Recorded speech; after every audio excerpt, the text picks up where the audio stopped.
Предлагаю начать с обзора литературы и журнала. Ну давайте. Да, Ирина Алексеевна, пожалуйста. Так, новый журнал, 18-й год, номер 1. Я очень кратенько. Первая статья. Международный конгресс Апи-Монди состоится в России. 29 сентября по 4 октября 2017 года в центре конгресса в Стамбуле работал конгресс Апи-Монди. Ну, это история. Да, как история. Конгресс состоится в Уфе. В 21 году. Да, в 21 году. Я думаю, что мы будем участвовать кто-то. Да. И вот может, обсудим даже здесь. Конгресс в 2021 году в Башкортостане было принято 3 октября на ассамблее. И вот как раз, который вот проходил конгресс-то в 2017 году в Стамбуле, и там участвовали на медовом чемпионате российские пчеловоды, завоевали 14 наград различного достоинства. 9 из них выиграли представители Башкортостана, 5 компания Тенториум, город Пермь. Так. Получили 6 медалей, золотую за оформление витрины с медовой продукцией, башкирский мед, маточное молочко, перга, пыльца, серебряная за кристаллизированный мед и набор из 4 видов меда, шкатулки, бронзовые за научную разработку, мед с добавлением со спирулиной. Ну, такая вот статья. Интересно, что в шкатулке было? Какие 4 меда? Ну, вот, тут вот не рассказываю, просто здесь вот липовый, гречишный, цветочный, подсолнуховый. Фотографии даны. Но самое главное, что в 2021 году у нас в Башкортостане будет вот этот международный конгресс Апи-Монди. Это самое главное запомнится. Так, вот еще такая вот конференция была, научно-практическая конференция «Состояние и перспективы развития современного пчеловодства и апитерапии». Ну, я кратко только, о чем там говорилось, краткие сообщения такие. Вот, например, Гранкин, тут не расшифровывается имя, отчество, Орловский государственный университет, рассказал о результатах селекции и воспроизводства среднерусских пчел с пониженной агрессивностью. Снизить агрессивность, не внедряясь в генотип, можно, обеспечив пчел непрерывным медоносным контейнером. Благодаря селекционной работе пчелиной семьи в 3-м поколении проявляют меньшую агрессивность по сравнению с исходным материалом. Вот тему борьбы с болезнями, в частности с вариатозом, предложила Морева, Кубанский государственный университет. Исследования на пасеке проходили пчелокомплекса «Павловский мед», показали, что применение различных противоклещевых препаратов значительно снижает пораженность семей. Лечебные мероприятия против вариатоза необходимо проводить осенью. Семьи, ушедшие в зимовку с большим количеством клещей в гнезде, плохо зимуют, не обеспечивая себя кормом и резко ослабевают. Ну, здесь вот можно такие покороче. Вот доклады, да. Уже если кому интересно, пожалуйста, сами посмотрите. Ну, вот научно-практическая конференция.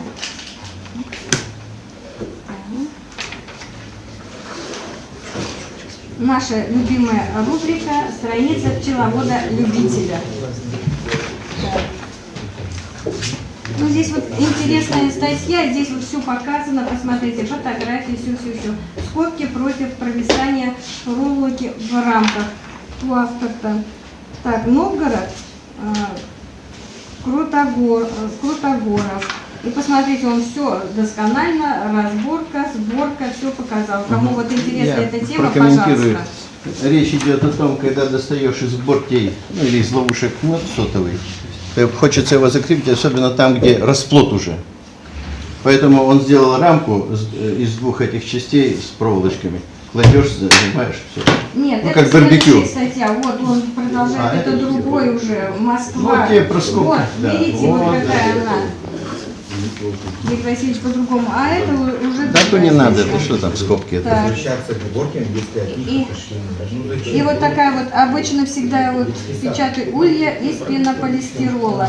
Это зависимость, ну тут сравнивается деревянные преимущества и из пенополистирола. Эту тему мы уже Эту обсуждали, тему, да, Димитров всегда, нам если рассказывал. интересно, Его нет? пожалуйста, рассмотрите.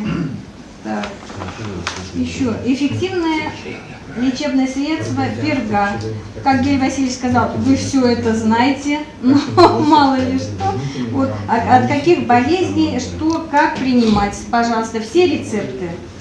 Не буду останавливаться подробно. Ну вот тут юбилей Шабаршова, уважаемого человека. Да, еще 97. И еще вот такое вот объявление, что... А? Нет, он помер, юбилей. Юбилей просто, да, 85 Нет, он лет... Да, воевал, наверное, после войны, поэтому тяжело. И вот еще такой вот, как сказали, нужно обратить ваше внимание на такое объявление, что Майковская реализует в 2018 году 4-рамочные пакеты пчел майковского типа карпатской породы. И вот здесь вот матки тоже, как Юрий Васильевич говорит, внимание нужно уделить, что по какой цене продается. Я брал, всё. не понравились. Не понравилось? Вот здесь вот, если объявление нужно, вот все посмотрите. Вот так, очень Плохо кратко. зимой, так все хорошо. Плохо. Очень кратко так. Еще вот такая вот книга. Международная научно-практическая конференция «Российское пчеловодство на пути вступления в ВТО». Ну, конференция прошла в Ярославле в октябре 2012 года, но статьи здесь актуальны даже сегодня. Я вам только расскажу о нескольких. Вот, например, так, сейчас. Закладки. Вот такая. Инновационные технологии и средства механизации в пчеловодстве. Вот такая кафедра механизации животноводства Рязанского агроуниверситета занимается разборкой новых технологий и средств механизации для пчеловодства. Вот что они разрабатывают? Технологии извлечения перги из пчелиных сотов, технология сушки цветовой пыльцы, технология обработки прополиса, технология вытопки воска из воскового сырья. Ну, подробно не буду останавливаться. Инновационная технология. Можно познакомиться.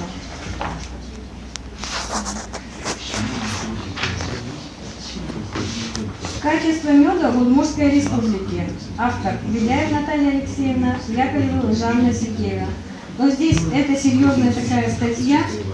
Все указано, посмотрите, все в таблицах, все досконально исследовано. Пожалуйста, знакомьтесь. Кто второй автор Беляева? Беляева и Яковлева Жанна Сергеевна. Яковлева Жанна? Да, Сергеевна, магистр первого курса. Студентка. Да, студентка. И вот еще тоже. Некоторые факторы, влияющие на заболеваемость пчелиных семей нозематозом в Удмуртской республике. Вот я выложила такие статьи, что связано с нашим краем, с Удмуртской республикой. Тоже авторов несколько, не пей вода, Колбина, Зинатулина. Да, Колбину вы все знаете тоже, да? Ну, здесь тоже такая серьезная статья, все исследование, все в процентном соотношении, все, посмотрите, все графики, такая серьезная статья. Пожалуйста, если хотите, познакомьтесь. Самое главное, чтобы знать, как бороться с этой болезнью. Так, снова наши Колбина. Нет. Методическое и техническое обеспечение геофизических опытов с пчелами в аспекте электромагнитной экологии. Это автор Ломаев Гель Васильевич, Редкина, Камалова. Не читайте, не читайте. Не читайте. Почему? Ну, Не надо читать. И Колбину можно не читать. ну ладно. Это тоже результаты исследований. Читайте. Да. Результаты исследований, вот здесь как раз вот вторая часть. Защита пчелиных семей от воздействия электромагнитного излучения. Это очень кратенько. Так, еще что? А вот знаете, еще такая вот технология репродукции пчелиных маток. Ярошевич, директор Псковского несельского хозяйства, разработал способ искусственного размножения пчел. Вот здесь вот все такая статья интересная, можете познакомиться. Упомянула не всех, но я говорю, актуальные все равно статьи, даже пусть и конференция была на году. И еще очень тоже кратко. Книга называется «Роль генетического ресурса медоносных пчел такой среднерусской породы продовольственной и экологической безопасности России». Киров, 16-й год. Ну, это как монография серьезная такая. Представлены результаты теоретических и экспериментальных работ сотрудников вуза и научно-исследовательских учреждений из России и зарубежья, Украины, Болгарии и Египта. Ну, здесь, конечно, вот хочется обратить внимание. Так, ну, ребята, давайте уж я быстро сейчас, и так кратко стараюсь. Так, статья Вятская, так, Колбина, снова Колбина. Вятская учебно-показательная пасека губернского земства. Это история зарождения пчеловодства в городе Вятки. Вот посмотрите, какие ульи. Это вот наше, все-таки должно быть. Знаменитый Титов, Вятский, Да, вот, пожалуйста. эксперт в Америке Маринский уже. жил. Из Ушума, да? Малмыш или Уржум? Статья Клеточка Колбина. Титова, Да. известная.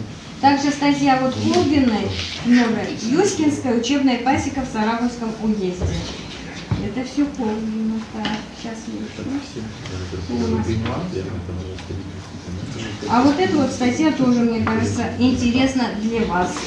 Сравнительный анализ использования деревянных и пластиковых пчеловодных рамок. Снова автор Колбина, Воробьева и перевода Санникова. Ну и вывод какой? Что там лучше-то? Ну, преимущество, Гель Васильевич, здесь вот у них прям таблица составлена, пожалуйста, преимущество деревянных, и вот все доказано. А, деревянные пластмассовые? Да, у них вот такое, что-то преимущество одно от другого, кто-то служит долговечность одних рамок, тут других. Я думал, Да. пластмассовая вощина, а просто рамка, что ли, сама? А вощина та же самая? Нет, там пластиковая вощина. Пластиковые, да, Ну, вот вот здесь вот она. когда не деревянные рамки, вы неправильно. То есть Ну-ка. вощина, значит, из воска и вощина из пластмассы. Ну да, деревянных и пластиковых пчеловодческих рамок. Кто не пробовал, что все пчеловодных Это неправильное рамок. название. Ну, А? Ну, кто не пробовал, все что-то отказались от пластика. ну, вот, Понятно. Мы поняли, что это такое. То есть сравнивается вощина искусственная и так. И в основном вот статьи это посвящено из воска. да, среднерусской породы пчел. Ну, так вот и называется, среднерусская порода в основном. Из Татарстана тоже статьи, вот, пожалуйста. Ну, такая монография и серьезная монография. Новая, 16... А где вы ее взяли? Где вы взяли? 16-й год, Киров, пожалуйста, смотрите. Вот. И кто интересуется. Все кратко. Берите, изучайте. Ну вот видишь, убежала, а то бы еще стояла тут рассказывала.